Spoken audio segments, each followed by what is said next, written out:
Hola, buenas de nuevo. Vamos con otro análisis diferenciado sobre la Guerra Civil Española. Si recordáis, hemos hecho uno en el cual lo hemos analizado desde el punto de vista de las diferentes fases militares que tuvo lugar en la Guerra Civil.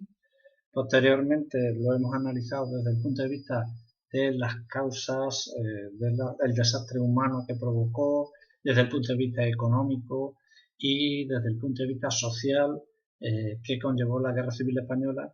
Y ahora lo vamos a ver desde una óptica, pero diferenciada en el sentido de cómo se comportó el territorio que estaba bajo control republicano y cómo lo hizo el que estuvo bajo el control franquista.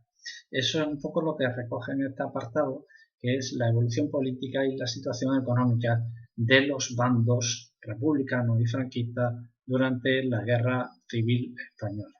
Bueno, vamos a ver cómo evoluciona desde el punto de vista político dentro de la zona republicana, es decir, dentro de ese control del territorio por parte de la República. Y ya veréis que hay unas diferencias sustanciales, en las cuales también podemos encontrar un poco la respuesta a por qué gana justamente el bando franquista y por qué pierde aquellos que defendían a la República. Lo primero es que simplemente el hecho de cómo arranca la Guerra Civil Española en la zona republicana, tenemos que decir que es en cierta medida un caos, en muchos sentidos. ¿Por qué? Porque la gente, más que los militares, sintieron la necesidad de defender el gobierno de la República y, por lo tanto, más que el gobierno, el sistema político de la República. Y, por lo tanto, acudió de forma voluntaria y animosa a sus diferentes sedes de partidos políticos o de los propios sindicatos e incluso de los cuarteles militares, buscando ¿qué? Pues buscando armas con las cuales defender a la República, al sistema de la República. Es lo que se conoció como las milicias populares, es decir, personas normales y corrientes, mujeres también, por supuesto, que en ese primer arranque de la guerra civil acudieron a sus partidos políticos, a sus sindicatos, reivindicando la necesidad de empuñar un fusil o una pistola para defender el sistema republicano. Era una forma, a través de los sindicatos de los partidos, del reclutamiento de aquellos voluntarios que decidían, por su, ya digo, su voluntad declarada de luchar contra esa otra parte de España que se había levantado en armas. Esto es lo que podemos calificar como una revolución social en todos los sentidos. Fundamentalmente, esta forma de organizar, de entrega de lo que es el armamento para la defensa de la República, pues estuvo sobre todo liderado por los anarquistas, que tenían por aquellas fechas pues una cantidad enorme de afiliados. Pero hay un problema evidente que va un poco a ser discutido entre la forma de ver de cómo afrontar la guerra, de la cual, bueno, pues os adelanto algo y luego ya lo explicaré con más detenimiento, como es, sí, primero y prioritario es defender a la República, sin embargo se ve desde otra óptica, que era ahora, en este momento, se hace necesario una revolución en todos los sentidos. ¿Vale? Y en ese debate se perdió mucho tiempo, se perdió una organización que le dio ventaja, lógicamente, al bando sublevado. ¿En qué se traduce esa necesidad de una revolución social? Pues eso se traducirá en algunos lugares de España. Daos cuenta que todo esto está ocurriendo en la zona republicana, en la que se produce una colectivización de la tierra y una confiscación de empresas e industrias. ¿Qué significa eso?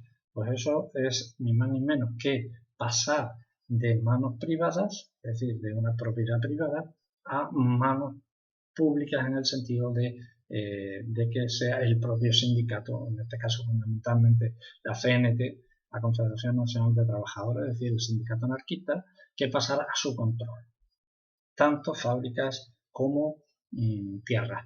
Y no fue por igual tampoco en todo el territorio dominado por la República, que tampoco es todo, porque una parte ya está dominada por los franquistas casi que desde el principio. Entonces, como estáis viendo, es una realidad un poco compleja, ¿no?, en ese sentido. Y también para organizar este asunto de la colectivización, de la confiscación de las empresas privadas de carácter industrial, pues se constituirán comités y consejos obreros que son a partir de ese momento los que sustituyen al patrón, es decir, al empresario en cuestión o al terrateniente en el caso de las tierras, y ya digo que se crean ese tipo de organismos para el control y por lo tanto para que no se paralizara tampoco la producción. ¿Qué consecuencias trae esto? Pues os podéis imaginar. La República, el gobierno de la República, se empieza a desmoronar, se desestructura, para que nos entendamos. ¿Por qué? Porque es incapaz, lógicamente, de mantener el orden y el control de los medios de producción, en este caso de la tierra y de la industria. Dos sectores que, como os podéis imaginar, en la guerra, en esta guerra, en cualquier guerra, son pilares fundamentales. Y al margen de eso, hay una violencia represiva contra todos aquellos, en algunos casos, tanto bienes materiales, inmuebles, y también sobre las personas, de carácter represivo, donde se emplea una justicia sin control, es decir, sin ajustarse a ninguna normativa legal que se haya aprobado. Es, por lo tanto, un caos en ese sentido y lo será, ¿no?, prácticamente a lo largo de toda la guerra. A ver, hay una persona importante en este comienzo de la guerra, veis aquí Manuel Azaña, que lo distinguimos, ¿no?, como presidente de la República, y este otro señor que vemos aquí, que es Francisco Largo Caballero, al cual lo hemos citado en muchas ocasiones, sobre todo cuando analizamos la República Española, porque ostentó algunas carteras ministeriales importantes, como por ejemplo el Ministerio de Trabajo, y aquí empieza a gobernar a partir de septiembre del año 36, sustituyendo a Casares Quiroga, ¿no?, anterior presidente del gobierno, y formando un gobierno en el cual había personalidades procedentes de diferentes sensibilidades ideológicas y de partidos también diferentes, todo ello con eso en común, que es un carácter de izquierda o, en su defecto, nacionalista. ¿Quiénes están ahí integrados? Pues estaban los nacionalistas catalanes y vascos, sobre todo Esquerra Republicana de Cataluña y el Partido Nacionalista Vasco. Estaba también la izquierda republicana de Manuel Azaña y los partidos de izquierda, como son el Partido Comunista de España y el Partido Socialista Obrero Español, que era el partido al que pertenecía precisamente Largo Caballero. De otro lado, hay un gobierno autónomo en Cataluña en el cual, bueno, pues cuenta con un apoyo de la CNT, que es el sindicato anarquista más importante que ha dado la historia de España, y también estarían ahí integrados por el Partido Socialista de Unificación Catalana, de la Unidad Catalana, que son los comunistas, los socialistas catalanes y también algunos comunistas, y el PUM. El PUM es el Partido Obrero de Unificación Marxista, que tiene también un carácter anárquico, libertario, comunista. Es decir, ahí se integra en algunas sensibilidades, ya digo, pero que podríamos calificarlo como a la izquierda del PSOE, ¿no?, en ese sentido, para que nos entendamos un poco mejor. También en el País Vasco se aprobará el estatuto y se desarrollará en octubre del año 36, es decir, unos meses más tarde del comienzo de la guerra civil española, y por primera vez tendrá un lehendakari que, como sabéis, es el presidente del gobierno vasco. En este caso es José Antonio Aguirre. Ese fue el primer presidente del País Vasco, para que nos entendamos, ¿no? Una vez que se había aprobado su estatuto. Bien, pero ¿qué ocurre desde el punto de vista político en esa zona republicana, ¿no? que es la que nos sirve de análisis en este apartado? Os decía en un momento, ¿no?, que iba a desarrollar un poco qué era necesario llevar a cabo antes. Por un lado, tanto el PUM como la CNT-FAI es la Federación Anarquista Ibérica, que había sido integrada, era, digamos, la rama más radical de la CNT, había acuñado un lema que era revolución y guerra al mismo tiempo. ¿Qué trae esa revolución? Pues esa revolución trae precisamente la colectivización de la tierra y la confiscación de las industrias fundamentalmente. ¿Dónde se lleva a cabo esta forma de entender o de afrontar la guerra? Pues en aquellos lugares donde CNT tenía un peso bastante elevado, como era Cataluña, Aragón o Valencia.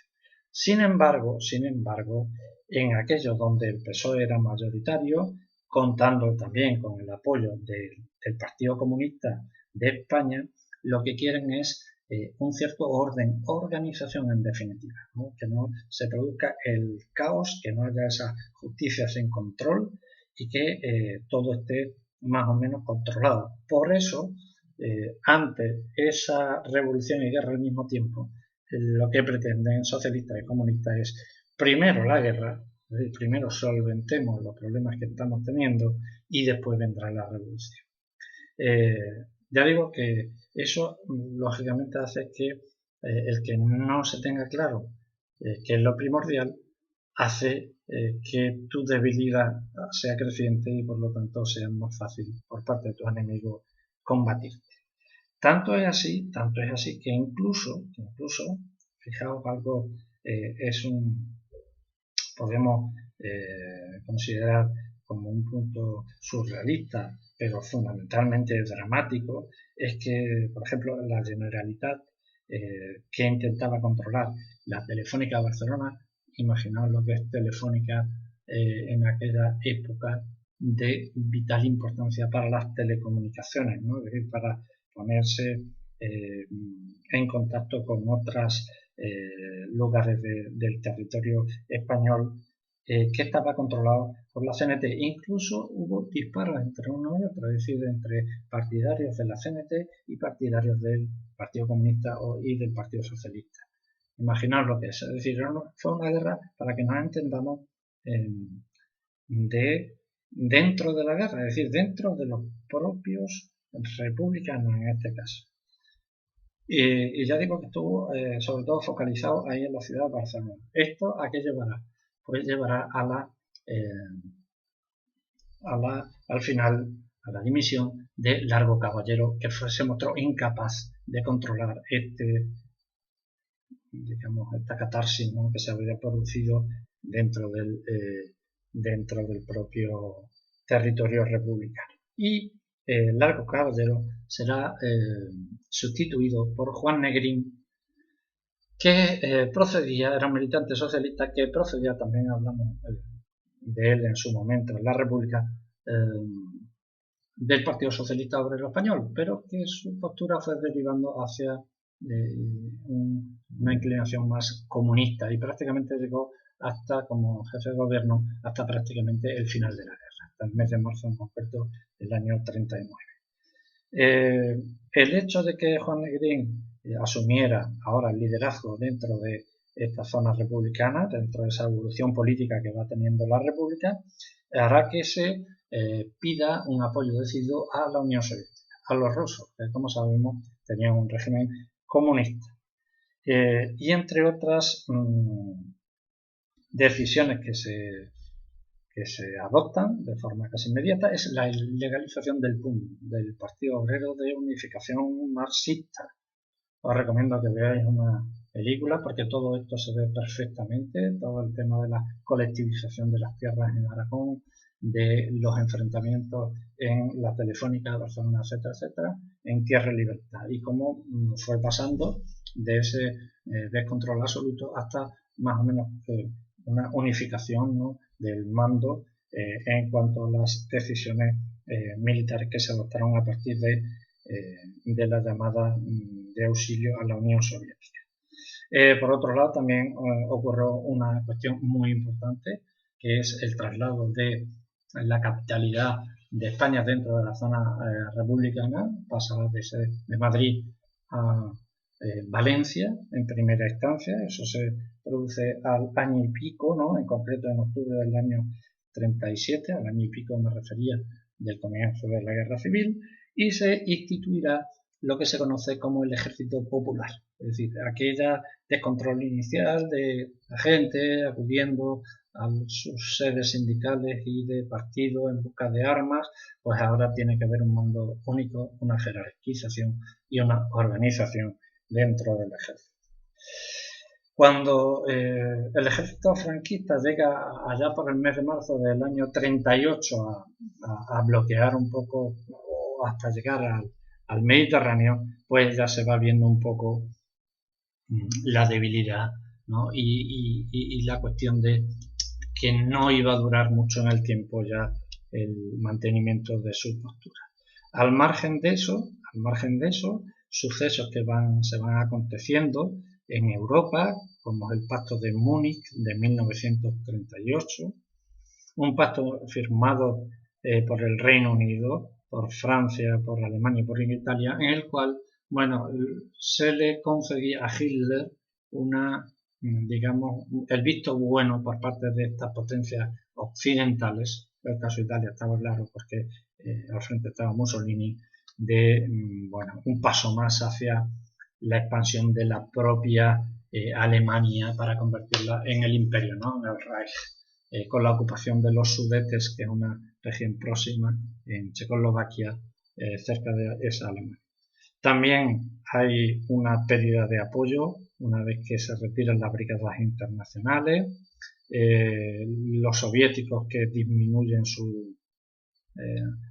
también el apoyo en vista de cómo iban evolucionando los acontecimientos, y poco antes ya de la finalización de la guerra, Hohenegrin es sustituido por el coronel Casado, que pretendía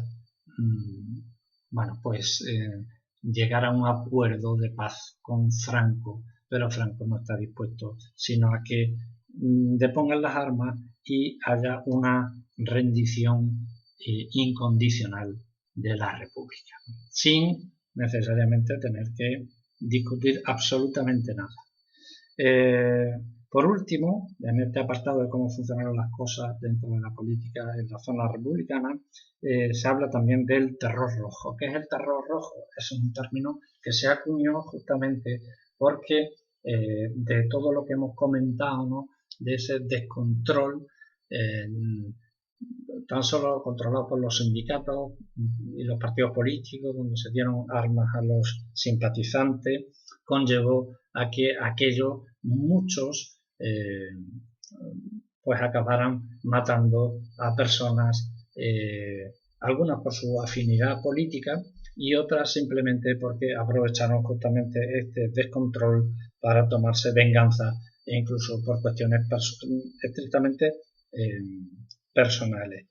¿Quiénes fueron los objetivos de esto? Pues ya digo, gente militante, adinerados, terratenientes, y también en un caso un poco más elevado, a los curas sacerdotes de las parroquias, que habían sido un poco la referencia para aquellos que se desmandaron para aplicarles la justicia, esa justicia sin control que hemos comentado con anterioridad. También se habilitaron lo que son denominadas las checas. Las checas eran cárceles políticas, es decir, de gente que se encarceló por el hecho de haber militado en partidos de derecha, como podía ser la FEDA o incluso partido centro-derecha, ¿no?, el radical republicano, y por supuesto falangista, y también se dio los paseos, es decir, el fusilamiento a la salida de los pueblos contra las paredes de los cementerios y donde se producían allí esos fusilamientos y por lo tanto una cierta masacre. Eso un poco, en resumen, es, como se habéis estado un poco atentos, es la absoluta desorganización, ¿no? En muchos casos, hasta que se creó ese ejército popular, pero ya bien avanzada la guerra, con un cierto mando jerárquico de control. A diferencia de cómo funcionó esa evolución política en la zona republicana, en la nacional, prácticamente desde el principio quedó absolutamente claro quién tenía el mando y se hizo necesario un nombramiento de una gestora, de alguien al frente y de un control absoluto. Se creará la Junta de Defensa Nacional, que es en principio quien tiene la capacidad militar y política de decidir todo aquello que esté bajo control de los sublevados, y empieza primero a derogar, es decir, a quedar sin efecto aquellas leyes que habían sido aprobadas durante la República y a empezar a dotarla de una cierta legalidad. Legalidad en el sentido de una aprobación de leyes que van regulando y articulando el territorio desde el punto de vista legislativo que las tropas franquistas poco a poco van ganando. ¿Quiénes apoyaban? Lo hemos citado en muchas ocasiones, ¿no? Una parte muy importante fueron los falangistas de la Falange Española, del partido fundado por José Antonio Primo de Rivera, que perdió la vida muy pronto, digo desde el comienzo de la guerra. En concreto se le fusiló el 20 de noviembre del año 36, un 20 de noviembre que nos puede hacer recordar lógicamente años más tarde, cuando el mismo día y el mismo mes que Franco murió, pero de una forma muy diferente. Los monárquicos, que todavía pensaban que Franco iba a poder restituir la monarquía, en este caso de Alfonso XIII, que llevaba ya años en el exilio, y todos aquellos conservadores y partidos de derecha que habían dado su apoyo desde el principio. A diferencia de la República, el bando franquista tenía un mando único, es decir, alguien que daba las órdenes y el resto las acataba, al frente del cual estaría el propio Franco, que será nombrado generalísimo de todos los ejércitos y jefe de gobierno del nuevo Estado español que se había creado justamente al principio.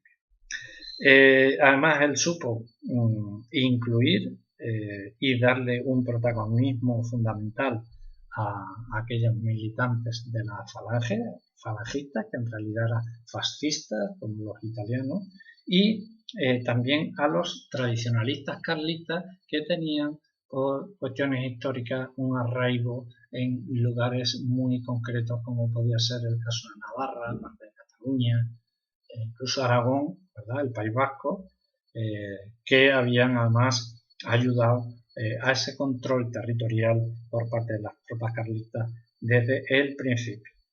Se ejerció la violencia desde el bando fascista, evidentemente. Hubo, lógicamente, unas venganzas, no solo políticas, sino a nivel personal, ajustes de cuentas, y sobre todo quien se encargó de ejercer esa violencia extrema porque creían en ese lenguaje de una forma necesaria a los falangistas. ¿Contra quiénes? Pues contra aquellos que no quisieron ponerse del lado del bando sublevado, fundamentalmente del estamento militar, que siguieron siendo, a pesar del golpe de Estado, fieles a la República, y aquellos tanto políticos como intelectuales que habían ejercido y manifestado de una forma evidente y pública su adhesión a la República. Ellos ejercieron una violencia desde el principio en las columnas, en diferentes columnas. Uno de los hechos más sangrantes fue justamente la toma de Badajoz, donde llegaron a morir 5.000 personas en el desgraciado episodio de la Plaza de Toros de allí, y bombardeos sobre la capital de España o la propia Guernica. Como veis, a diferencia de la evolución política en la zona republicana, en la nacional había una claridad en cuanto al mando. Y también lo habrá en cuanto a la diferenciación de las situaciones económicas, tanto en la zona republicana como en la zona nacional. De hecho, llegaron a haber dos bancos de España que emitieron su propia moneda. En el caso de las reservas del Banco de España en Madrid, que es donde tenía su sede central, bueno, pues hemos conocido la cuestión del oro de Moscú, es decir, la necesidad de llevar oro a la Unión Soviética para que se apoyara al gobierno republicano y por lo tanto trajera material, así como digamos cuadros de mando, estrategas que ayudaran a organizar justamente a ese ejército popular. La peseta, que era la moneda al uso en aquella época, fue perdiendo paulatinamente valor, es decir, que no servía prácticamente, se devaluó la peseta tanto que prácticamente no era aceptada casi en ningún lugar, incluso dentro de del propio territorio republicano, lo cual hizo que se acrecentara el mercado negro, el trueque, etcétera, porque no tenía, ya digo, ese valor, un valor casi de pérdida continua, e incluso, como bien dice ahí, que en Cataluña, en algunos lugares, incluso los ayuntamientos llegaron a emitir su propia moneda, y eso nos da una idea de esa pérdida de valor enorme. Y de otro lado, aquel debate que comentábamos, que era necesario primero la revolución o la guerra, ¿no? Aquellos lugares donde fueron colectivizados y por lo tanto controlados por los sindicatos de clase, como puede ser la Confederación Nacional del Trabajo, la CNT o la Unión General del Trabajo, la UGT, bueno, pues el hecho de que sean expropiadas, por lo tanto colectivizadas, quiere decir que aquellos impuestos que pagaban las empresas dejan de percibirse. Entonces trae su parte, digamos, menos buena de esa colectivización. Es verdad que sí, que la producción se puede poner en valor para la República, pero se deja de ingresar esos impuestos necesarios. Y por último, en cuanto a la situación económica en la zona nacional, se acuña una peseta diferente de la República y también, a diferencia del gobierno republicano, Franco sí que encontró menos pegas, por decirlo de algún modo, para encontrar a quien apoyara también desde el punto de vista económico, ¿no? Como fue la Alemania de Hitler y la Italia de Mussolini, y en menor medida la Portugal de Salazar. Franco organiza un nuevo Banco de España que tendrá su sede en Burgos, con una moneda que circula en todo el territorio dominado por los franquistas, y bien es cierto que aunque ellos, los franquistas no colectivizaron, no estatalizaron, es decir, no hicieron público aquellas empresas de carácter privado, el hecho de que hubiera una guerra pues también impidió y disminuyó los ingresos en cuanto a recaudación de los impuestos, y tan solo se restringían a los impuestos indirectos, es decir, aquellos impuestos que van sobre los bienes, ¿no? y productos de consumo particular. Pero sobre todo, la idea de Franco era atacar a la peseta republicana para que perdiera el valor, se devaluara y no tuviera el valor que tenía con anterioridad. Cuestión está que consiguió, como hemos visto cuando analizábamos esa evolución económica dentro del bando de la zona republicana. Y por último, al igual que a nivel político, la economía en el bando franquista tuvo una mayor cohesión en todos los sentidos, es decir, que las directrices que se daban eran asumidas de una forma homogénea a lo largo de ese territorio controlado por las tropas franquistas.